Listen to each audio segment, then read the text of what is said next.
Hello everyone, welcome back for another video. Tonight I thought we would do something slightly different and talk about an aspect of practicing. More precisely, the use of the mirror and or cameras for the purpose of practicing. Now, I think every single one of us has at some point or another seen either pictures or even more so videos from a performance we've done and looked at it in absolute horror. Yeah, oh my god, what am I doing? That looks awful, like what are you doing? Right? Yes, we have all been there. There is not a single musician out there who hasn't had that experience. So, first of all, that as a disclaimer, right? Why is that? Because whether we like it or not, every single one of us, while we're playing, we do things which we are not aware of. And of course, as we progress, as we become more experienced, hopefully that awareness becomes better. But even at a very, very, very high professional level, there are always little things which we really only notice when we watch or listen, well, ideally both, when we watch and listen back to our own performance, right? So that's why I think it is incredibly important that that kind of monitoring from very, very early on forms part of our practice. Now, at the early stages, especially obviously when it comes to all aspects of posture, right?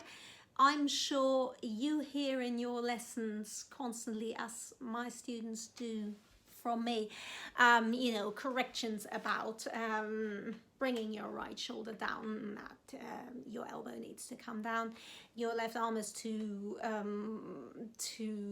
droopy, or all sort of things, you know, sit up, straight back, all of the things, right? And a lot of the time, you probably think, yeah, but I'm doing that. You know, what do they want? I'm doing it. Right? And very, very often I find, certainly with my own students, and well, not least with myself,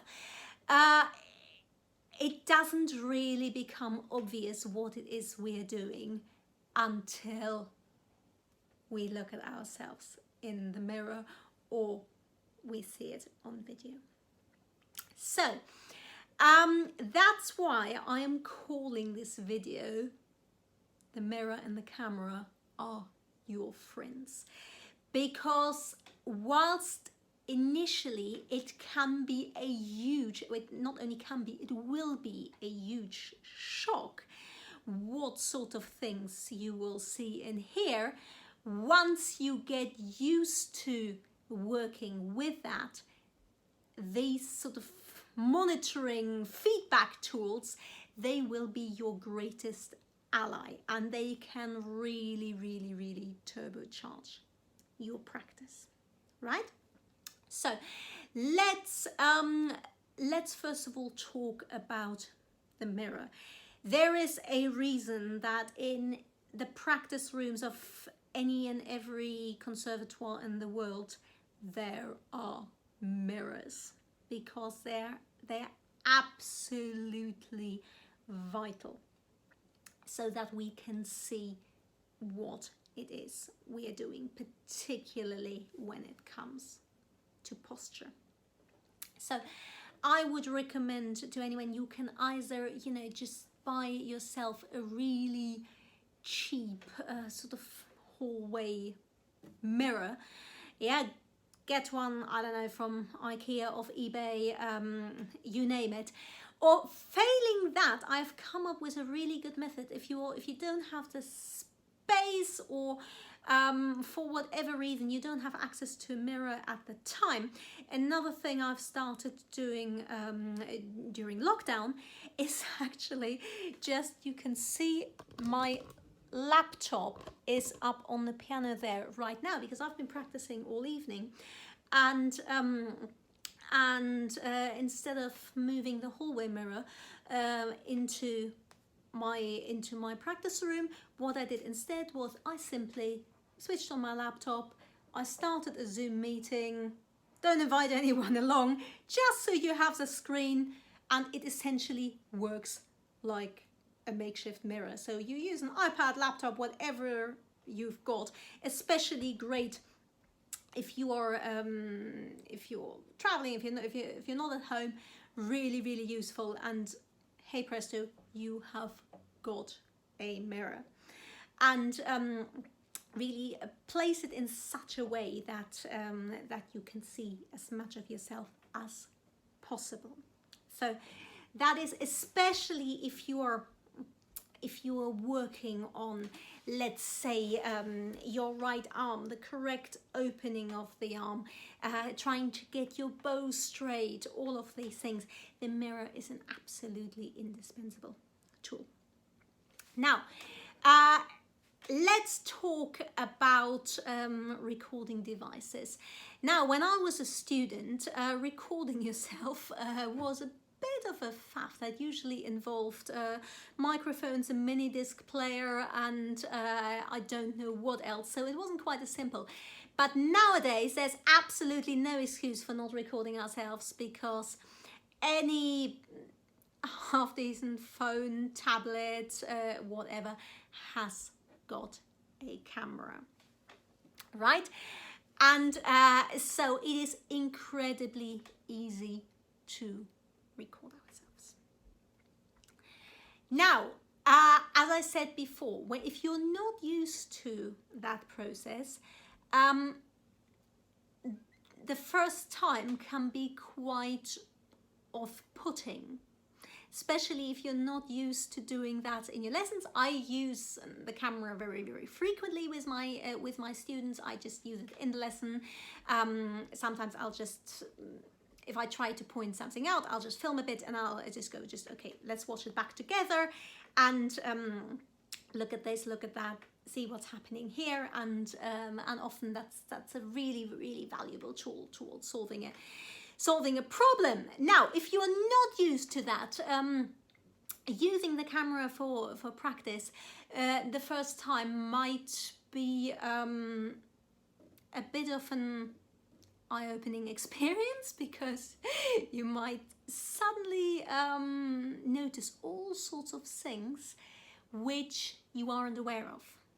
Now, at that point, you have two choices. You can either switch the camera off and just go, oh, horrible, I don't want to see this, never doing that again.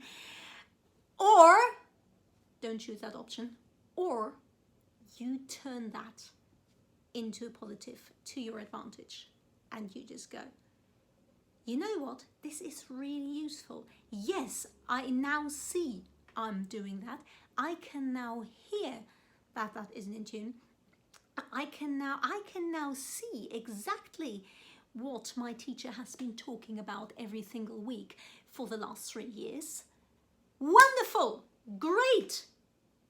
So if you use that, imagine what happens if you really use that on a regular basis to check your practice. Just take, you don't have to record an entire piece.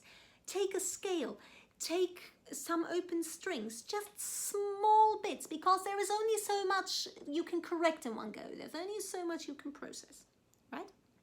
So little and often is the answer here. If you've practiced something, a section from a piece, record it, listen back to it, and then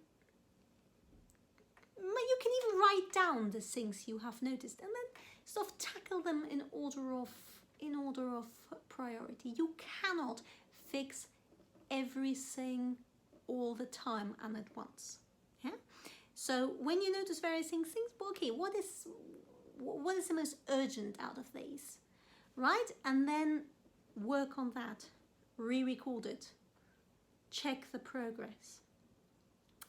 So that is my little thought of the day, which it's really come about much out of my own practice today, because that's what I've been doing, and I never fail to be amazed how much after all these years I still notice. So give that a try in your practice in front of the mirror, use a camera to record yourselves, and then maybe in the comments you can share some of your experiences and tell me what you found.